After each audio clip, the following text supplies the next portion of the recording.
morning everybody. My name is Matthew from the Neath Talbot Nurse Scheme. I hope you're all keeping well and looking after each other. I'm going to give you a couple of exercises today. For those who already come to my classes, you will be aware of some of them. I'm just going to put them into a bit more context for you, and hopefully you can do these at home. Those who don't come to my classes, these exercises will certainly be beneficial to you, so maybe you want to try some of them, and I'll try to explain the benefits of them. Okay, so what I'm going to work on today is something called proprioception. Proprioception is the sense of self-movement and body position. It's sometimes referred to as our sixth sense.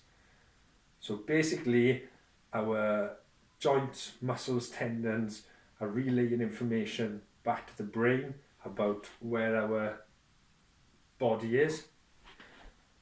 The brain then sends messages back to those structures in how to adapt to the situation. So what we're really looking at is stuff that happens all the time. This has been happening since we were born. The central nervous system has been relaying this information, and we don't really think about it. We don't have to. Luckily enough, we don't have to think about it until something happens to change that. So for me, for example, I've had knee operations because of sporting injuries. After those informations, the structures are damaged. I've got to train that back up. For some people who come to my classes, they may have had falls. They now use aids, so walking sticks, Zimmer frames, or the confidence has just gone in their ability to move. So it's a case of training that back up, training that proprioception, getting those signals going back and forth to the brain, which will allow us to walk and move more freely. So if you think about walking, so walking is a fundamental movement. If we are walking normally, coming forward, you've got to be able to plant one foot down and that foot has to balance. Now that's where I want us to get to as an end point today. Single leg stance, single leg balance. It's something I do on a daily basis because I know how important it is as an exercise. So I do it when I'm brushing my teeth, if I'm standing in the queue. You'll often see me in class just standing on one leg. And this is the reason, you probably think I'm a bit strange to be honest, but this is the reason I do it.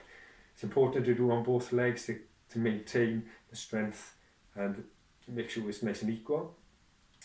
But this is our end point, so don't get too worried. Many of you will be thinking, oh, there's no way I'll be able to do that, and I don't expect you to do it straight away. But this is what I want you to get to. I'm going to break down the movements, and by doing that, it should give us a nice progression to be able to get here, and we should have the confidence to be able to get here. So today, that's what I want us to go to. I'm going to break those exercises up into 4 exercises with different progressions in between. Now, it might take you several weeks or several months to be able to get to that bad. That's not a problem. But I'm going to show you how to get there, and as you progress, you'll be able to see it yourself. The key part of doing this, as I said, you don't need any equipment, it's just you. But make sure you've got, because we are testing our balance, I want you to have something to hold on to. Either do it in the corner of a room where you've got the right angle of the walls just to bounce off, have chairs next to you, do it next to a sofa, something that you've got something to hold on to.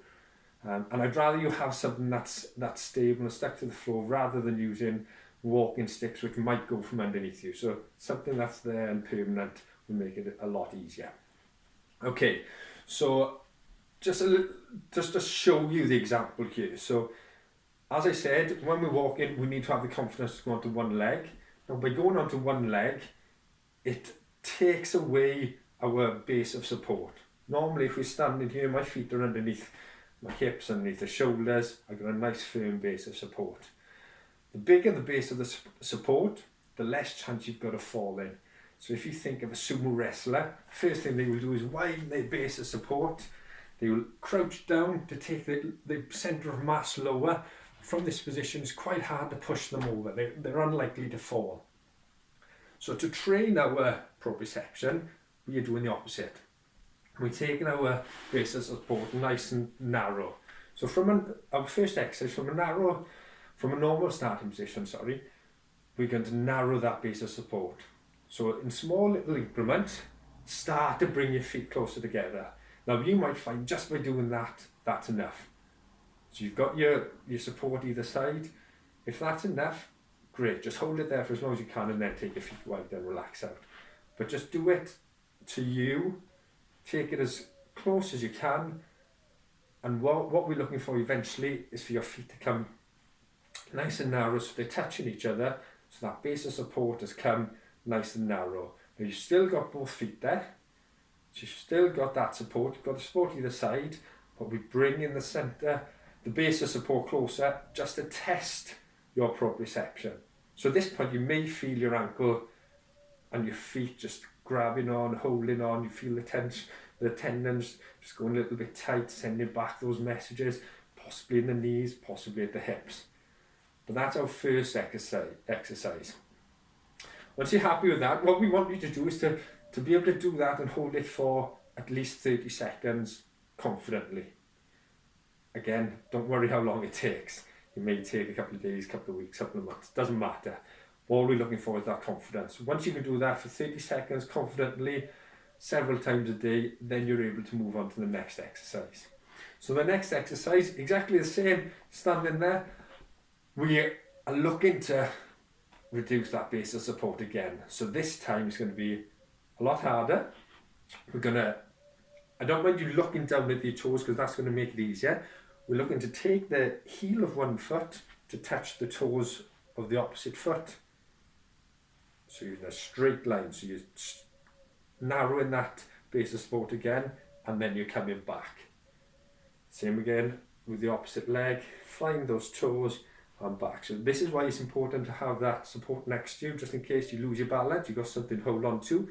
But we're just getting used to going onto one leg. It's not for long. Reducing the base of support and coming back. Good. So what you'll find is as you are taking one of your feet over, the opposite leg, so your standing leg is going to be, that's where the proprioception is working. So that's where you're going to feel your ankle and knee working to hold that position. So we're not doing it for long. You're coming back and taking that foot. So you really are working it now. And you're just getting used to it. So the progression there is initially looking down at your feet, find your toes, come back. Once that becomes a bit easier, I want you to take your focus a little bit further forward. So you're looking further forward in front of you. You should still be able to see your feet in your peripheral vision, but you're not looking directly at it. So it makes it slightly harder. We do exactly the same movement. Once that becomes quite comfortable for you, again, it might take a bit of time. We're going to take our gaze forward so you can't see your toes at all. So this makes it a lot harder again because you're relying on a lot of sensory feedback now. So you're taking your foot across until you feel that touch, hold it there, and then come back. Same on the opposite side. So that's our progression there. Once that becomes quite easy and you're confident with that, it's time to move on to our next progression.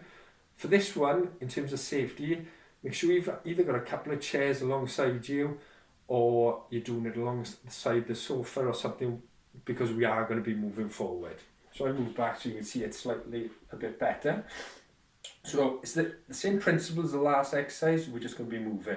So think of a gymnast walking on a tandem rope. So that's what we're going to be doing. So again, look down first because it's going to be a bit harder. Find your toes with your heel, but we're going to be moving forward this time. So nice and slow and controlled, looking at where we're going and moving forward. Good.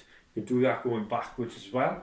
Not backwards, sorry, turn around and you do it backwards, not walking backwards, that is a progression. So we're doing that, exactly the same progression. Once that becomes easier looking at our toes, take our gaze forward so we can just see it in our peripheral vision. And then again, once you're comfortable with that, look forward so we can't see our feet. Now the key to this is to keep it nice and slow.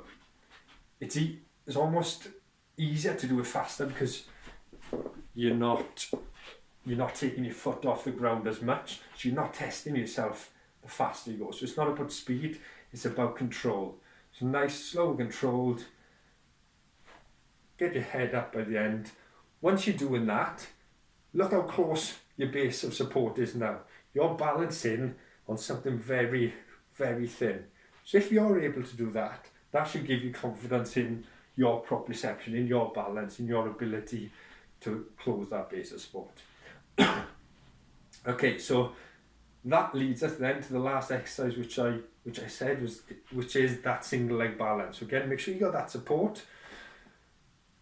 At this exercise, we've been training that proprioception, so you're not going to feel the movement as much. But even myself now, I do this on a daily basis. I can still feel my feet moving, my ankles moving, my knee moving, just to realign itself, just to keep itself there. Now that's good. I know everything's working properly, and I know I can hold that for quite a while. But again, 30 seconds. Once you can hold that for 30 seconds, great. Again, exactly the same progression. You might be looking down first, then forward, and then up. But the more you do this, the better that proprioception is going to be. The same with all these exercises. I don't want you to do them all straight off after each other. Focus on one and take several days, several weeks to perfect that exercise till you're confident in your mind you can do it quite easily. Then move on to the next one. Once you can stand on one leg, just think of that movement. Think of us walking. You've got to stand on one leg to be able to walk forward. That gives you the confidence you're able to stand up. So you may have gone from someone who's not comfortable closing that base of support. So your base of support is wide. You're not confident going on one leg. So you're taking small baby steps and you're shuffling forward rather than a nice little gait through. So by doing those little steps, it should get you from that sort of position to a nice upright with a smaller base of support, which gives you the confidence to walk far more freely. So try those exercises. Hopefully they make a bit of sense to you, and have a go. More importantly, stay safe and look after each other. Have a lovely day. Take care.